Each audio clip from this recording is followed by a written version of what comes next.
We, the people, are being cajoled, frightened, and bullied into surrendering our democracy and freedom. This film is a rallying cry.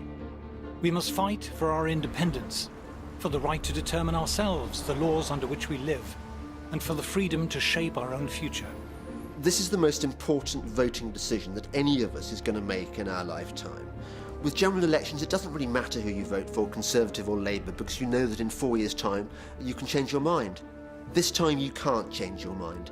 This time is for keeps. In this film, we'll see how the EU works. It's like heaven for the politician or bureaucrat because it's power without accountability. It was devised to make sure that the great mass of the people could not control government ever again.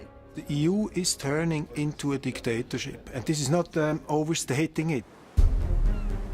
We will see what the EU has done to Britain. The EU has just obliterated the English fishing industry altogether. The European policies that we face are really the single biggest threat to our competitiveness. We'll see why Fortress Europe has been such a calamity for the European economy. What we see is the EU bringing up the drawbridge. The European Union has become an economic basket case. Certainly it is not in our economic interests to remain within the European Union. No way. We will look at the risks of tying our fate to the failing EU.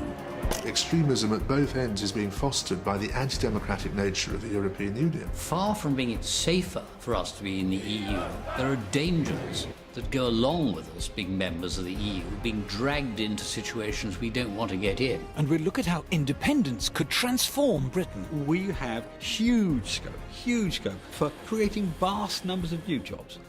Outside Europe, we could have prosperity on a level that we can't even imagine now. We're being asked to give up the right to govern ourselves. What are we being offered in return that could possibly be worth it? Just shows utter contempt for what they think people are like, because they really do believe that these little trinkets are going to buy us off. What really matters is that you should have the power to remove the people who govern you.